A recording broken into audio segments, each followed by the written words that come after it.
আজকে আমাদের SSC Dinajpur board 2024 ন্যারেশনটা আমরা সলভ করব, ঠিক আছে? তো দেখো, প্রথমত পুরো প্যাসেজটা পড়ে নিবা। আর এখানে বুঝতে পারবো তখন হচ্ছে কাদের মধ্যে আসলে কথোপকথন হচ্ছে। তো কথোপকথন হচ্ছে আসলে মাদারের সাথে, মায়ের সাথে ওনার ওনার মেয়ে, ঠিক আছে, দ্য গার্ল। তাহলে দেখো প্রথম লাইনটা দেখো, why did you not why did you not go to school yesterday, তুমি কালকে কেন স্কুলে যাওনি? Said the mother to the girl, অর্থাৎ মা তার মেয়েকে জিজ্ঞেস করছেন তুমি কেন গতকালকে স্কুলে যাওনি। প্রশ্নবোধক, তাই না? ইন্টারোগেটিভ সেন্টেন্স, তাহলে আমার কি হবে? সেটটা আস্কড হবে। তাহলে the mother asked the girl, কি হবে? দ্য মাদার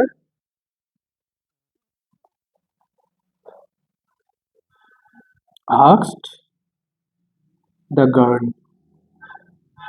আচ্ছা, তো আস্কড এর পরে কখন ইফ হয়, কখন ডাব্লিউএইচ ওয়ার্ড হয়? দেখো ডাব্লিউএইচ ওয়ার্ড দিয়ে শুরু হলো এটা প্রশ্নটা, তাই এখানে আস্কড এর পরে এই ডাব্লিউএইচ ওয়ার্ডটাই বসে যাবে, ঠিক আছে? ওয়াই। এরপরে দেখো এটা হচ্ছে ভার্ব অক্সিলারি, এটা হচ্ছে তোমার কি সাবজেক্ট, তাই না? ওকে, তাহলে এখন এটার পরে ওয়াই এর পর আমাকে অ্যাসার্টিভ এর ক্ষেত্রে সাবজেক্টই বসাতে হবে। আগে সাবজেক্ট বসবে, এরপরে ভার্ব বসবে, ঠিক আছে? এটাতে কনফিউজ হবে না। তাহলে হোয়াই ইউ, ইউটা আসলে কি এখানে, অর্থাৎ তুমি কেন স্কুলে যাওনি সেই মেয়েটাকে জিজ্ঞেস করছো, তাহলে ইউ মানে হচ্ছে সেই মেয়েটা। তাহলে হোয়াই শি, প্রোনাউন কি লিখবো? শি, আমি থার্ড পার্সন করে লিখতে হবে, ঠিক আছে? আমি এখানে হোয়াই দ্য গার্ল লিখবো না, লিখবো হোয়াই শি। কেন? এই প্রোনাউন গুলো সবগুলোকে থার্ড পার্সন করে আমাকে লিখতে হবে। তো শি মানে কে? দ্য গার্ল, ঠিক আছে? আমি জাস্ট গার্ল লিখি। তাহলে হোয়াই শি, এরপর হচ্ছে ভার্বটা ডিড নট। দেখো ডিড নট গো কোন টেন্স আছে? Past indefinite. তাহলে পাস্ট ইনডিফিনিট থাকলে সেটা কোন টেন্সে যায়? পাস্ট পারফেক্টে চেঞ্জ হয়, ঠিক আছে? তাহলে হোয়াই শি, পাস্ট পারফেক্ট মানে হ্যাড প্লাস হচ্ছে তোমার ভি3, তাহলে ডিড নট হবে had not. Why she had not, গোটা হবে গান, ঠিক আছে? গোটা হবে গান। She, why she had not gone to school. এরপর দেখো, আমি জানি many of you make a mistake here. ইয়েস্টারডেটাকে R change করবে না, এটাকে ইয়েস্টারডেকে ইয়েস্টারডে লিখে দিবে, কিন্তু আসলে এটা ভুল হবে তখন, ঠিক আছে? ইয়েস্টারডে থাকলে আমরা সেটা চেঞ্জ করে কি লিখি? দ্য প্রিভিয়াস ডে অথবা the last day. Have not gone to school the last day অথবা দ্য প্রিভিয়াস ডে, ঠিক আছে? আর অবলিক দিয়ে আবার দুইটা লিখে দিও না, হয় লাস্ট ডে লিখবা না হয় প্রিভিয়াস ডে লিখবে, দুইটা একসাথে লিখতে যাবে না। তাহলে ঠিক আছে, প্রথম লাইনটা আমার ডান। এরপর দেখো, এখন যখন তাকে জিজ্ঞেস করা হচ্ছে তুমি কেন হচ্ছে স্কুলে আসোনি, কেন কেন স্কুলে যাওনি, তখন সে কি কি বলছে দেখো, I was ill mom said the girl replied. তাহলে সেই বালিকাটা, সেই গার্লটা কি বললো? সে রিপ্লাই দিল আমি অসুস্থ ছিলাম। তাহলে আই ওয়াজ ইল, এটা কোন টেন্সে? পাস্ট ইনডিফিনিটে। তাহলে কোন টেন্সে যাবে এখন? পাস্ট ইনডিফিনিটে থাকলে পাস্ট পারফেক্টে যায়। তাহলে কি বলবো? The girl replied. কি বলবো? The girl replied. The girl reply that, আমি আশা করি তোমরা দেখতে পাচ্ছ, দ্যাট কি রিপ্লাই দিল? আই ওয়াজ ইল মানে শি। ওকে, তাহলে এখন যদি আমি পাস্ট পারফেক্ট চিন্তা করি, পাস্ট পারফেক্ট মানে সেখানে হ্যাড আসবে, ঠিক আছে? এরপর হ্যাড এর পরে সে অসুস্থ ছিল, ওয়াজ না, ওয়াজ এর জন্য একটা বিভার্ব বিন, ঠিক আছে? She had been ill, she had been ill, she had been ill. Okay, আচ্ছা আচ্ছা, একটা জিনিস আমরা মিস করে গেছি এখানে। আচ্ছা, মমকে যে বললো না, এই যে মমকে সে তো সম্বোধন করে বলছে, তাহলে আমরা জিনিসটা এটা লিখতে পারি না? আচ্ছা, এটা একটু আমি মুছছি, কারণ একটা জিনিস আমরা মিস করে গেছি। কারণ এটা বলতে হবে যে সে তার মাকে মম বলে সম্বোধন করে, অ্যাড্রেস করে এটা রিপ্লাই দিয়েছে, ঠিক আছে? কি লিখতে হবে? অ্যাড্রেসিং,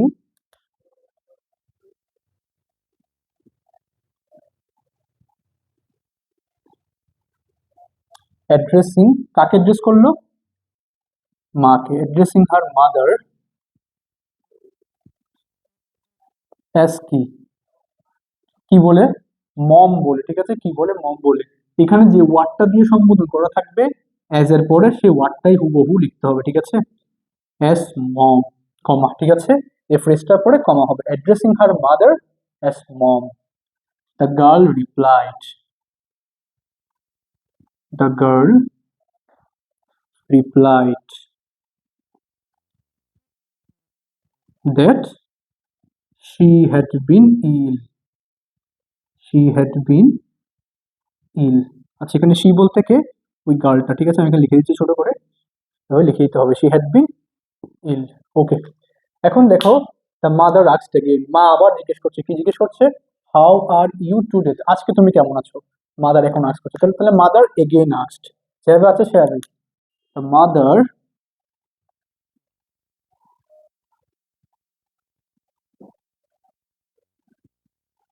এগেইন আস্কড অথবা আস্কড এগেইন লিখলে হলো। দ্য মাদার এগেইন আস্কড, দেখো হাউ, এই প্রশ্নটা হাউ দিয়ে অর্থাৎ একটা ডাব্লিউএইচ ওয়ার্ড দিয়ে শুরু, তো আস্কের পরে এই ডাব্লিউএইচ ওয়ার্ডটাই বসে যাবে। হাউ, এরপর আর সাবজেক্ট ইউ, ইউটা চেঞ্জ হবে কে? শি, শি মানে কে? ওই গার্ল, ঠিক আছে। তাহলে হাউ আর ইউ, আর হাউ আর ইউ টুডে, আরটা কি আছে এখানে? প্রেজেন্ট টেন্স, তার পাস্ট কোন টেন্সে? প্রেজেন্ট ইনডিফিনিট আছে, এটা পাস্ট ইনডিফিনিট যাবে, তাহলে হাউ শি, আরটা হবে এখানে ওয়াস, ঠিক আছে। হাউ শি ওয়াস, এই যে টুডে, টুডেটাকে অনেকে চেঞ্জ করবে না ভুলে, টুডে থাকলে কি লিখি? দ্যাট ডে, আর টু নাইট থাকলে দ্যাট নাইট, ঠিক আছে, এইগুলো মনে রাখবো, আমি কিন্তু কনসেপ্ট ক্লাস এগুলো সব আলোচনা করেছি, যারা দেখোনি তারা দেখে আসুক। She was, how she was that day, okay, এটাও আমার ডান। এরপর দেখো, ওয়েল, মানে তাকে এখন জিজ্ঞেস করা হচ্ছে তুমি কেমন আছো, সে বলছে ওয়েল মানে ভালো, shed the girl, don't worry for me. তোমার দেখে মনে হতে পারে, এক্সকিউজ মি, তোমার দেখে মনে হতে পারে যে হচ্ছে এটা দুইজনের, ওয়েল একজনের একজনের বক্তব্য, ডোন্ট ওয়ারি ফর মি এটা আরেকজনের বক্তব্য, কিন্তু আসলে এই দুইটাই কিন্তু তার কার কার বক্তব্য? গার্লের বক্তব্য। দেখো, হ্যাঁ ওয়েল মানে ঠিক আছে, আমি এখন ভালো অনুভব করছি, ডোন্ট ওয়ারি ফর মি, আমার জন্য তুমি চিন্তা করো না, ঠিক আছে। এখন প্রশ্ন হচ্ছে ভাইয়া, আমি এই যে ওয়েলটা, এটাকে জাস্ট একটা ওয়ার্ড, এটাকে আমি ন্যারেশনে কিভাবে লিখবো, স্পিচ আকারে কিভাবে লিখবো? দেখো, এখানে বলে রাখি, এখানে ওয়েল আছে না, এরকম হচ্ছে অনেক অনেক তোমার হচ্ছে ওয়ার্ড থাকতে পারে, জাস্ট অনেক সময় থাকে ওকে, কিচ্ছু নাই আগে পড়া, কিচ্ছু নাই, শুধু কি থাকে? ওকে। তখন আমরা কি বলি? তখন এই ধরনের যদি সেন্টেন্স থাকে ওকে বা ওয়েল, তখন আমরা বলি, যদি ওকে থাকে, ইট ওয়াজ ওকে, চেঞ্জ করে কি বলি? ইট ওয়াজ ওকে। তো ওয়েল, ইট ওয়াজ ওয়েল, অথবা আই ওয়াজ ওয়েল, ঠিক আছে, অথবা শি ওয়াজ ওয়েল, এভাবে, ঠিক আছে। এখন যেটা হচ্ছে তোমার সাবজেক্ট ভার্ব এগ্রিমেন্টের সাথে মিলতে হবে, প্লাস এই কনটেক্সটের সাথে কাকে নিয়ে বলছে কথাটা সেটার সাথে মিল থাকতে হবে, তাহলে বাকিটাই আমার অটোমেটিক শুদ্ধ হয়ে যাবে। তাহলে এখন দেখো, আবার তাকে জিজ্ঞেস করা হয়েছিল প্রশ্ন, এবং সে কি আবার রিপ্লাই দিচ্ছিল, তাহলে দ্য গার্ল রিপ্লাইড এগেইন, অথবা জাস্ট রিপ্লাইড লিখলেও হচ্ছে, দ্য গার্ল রিপ্লাইড, তাহলে এই যে তোমার ওয়েল না, অর্থাৎ সে এখন ভালো আছে, সে এখন ভালো আছে মানে সে ভালো অনুভব করছে, তুমি যেভাবে সেন্টেন্সটাকে লিখতে চাও না কেন কারেক্ট হবে, তাই আমি লিখতে পারি the girl replied that she was well, she মানে কে? ওই যে the girl, she was well, ঠিক আছে, আর এটা তো অবশ্যই পাস্ট টেন্স, পাস্ট ইনডিফিনিটে যাবে, এটা দেখে বুঝতে পারছো, শি ওয়াজ ওয়েল, অথবা শি ফেল্ট ওয়েল, এটা বলতে পারি, সে ভালো অনুভব করছে, এটাই শি ওয়াজ ওয়েল। আচ্ছা, এন্ড তার বক্তব্য শেষ হয়নি, অ্যান্ড আরেকটা লাইন বাকি আছে, ডোন্ট ওয়ারি ফর মি, আমার জন্য দুশ্চিন্তা করো না, এটা আদেশ দিচ্ছে সে তার মাকে, বা একটা উপদেশ দিচ্ছে বা নিষেধ করছে, ঠিক আছে। তাহলে আদেশ, উপদেশ, অনুরোধ, নিষেধ, এই ধরনের সেন্টেন্স বোঝালে হলে কোন ধরনের সেন্টেন্স হয়? Imperative sentence. ইম্পারেটিভ সেন্টেন্স থাকলে আমরা কি লিখি? আহ মানে কোন কোন তোমার রিপোর্টিং ভার্বটা আসে সেখানে? প্রপোজড আসে, অর্ডারড আসে, অ্যাডভাইসড আসে, ফরবেইড আসে, ঠিক আছে। নিষেধ করছে তাহলে আমরা ফরবেইড লিখতে পারি, ঠিক আছে, ফরবিড মানে হচ্ছে নিষেধ করা। তাহলে দেখো, এটা আমরা বলতে পারি নিষেধ করছে, অথবা আমি চাইলে অর্ডার বললেও হতো। এখন এই যে আমি মনে করি যদি ফরবেড লিখি, তাহলে ফরবেড টু, অথবা হচ্ছে তোমার ফরবেড ডেট, কোনটা হবে? বললাম যদি ইম্পারেটিভ সেন্টেন্স যদি আমার লেট দিয়ে শুরু হয়, নাকি let's play football, let him do it, এই ধরনের লেট দিয়ে যদি তোমার ইম্পারেটিভ সেন্টেন্স হয়, তাহলে সেখানে হয় প্রপোজড দ্যাট, সেখানে দ্যাট কনজাংশন আছে, প্রপোজড দ্যাট, অর্ডারড দ্যাট, ঠিক আছে, এইভাবে হয়। রিকোয়েস্ট দ্যাট, এই টাইপের হয়। রিকোয়েস্ট দ্যাট না, সরি, রিকোয়েস্টেড দ্যাট, ঠিক আছে, পাঁচটা হবে, কিন্তু যেহেতু এখানে ল্যাট না, যদি ল্যাট ছাড়া ইম্পারেটিভ হয় তখন টু হয়, কি হয়? টু হয়, order to, requested to, proposed to, ঠিক আছে, এভাবে কনসেপ্ট ক্লাসে সবগুলো ক্লিয়ার করা আছে। The girl replied that she was well and forbade, কাকে ফরবেড করলো? তার মাকে, ঠিক আছে। তাহলে ফরবিটটা হয়ে গেছে পাঁচটা, forbade, forbade, forbade her mother forbade her mother to worry, চিন্তা করতে। এখন এখানে কমন একটা ভুল যেখানে করবে সবাই, এখানে নট আছে না, তো এখানে সবাই লিখবে কি her mother to not worry.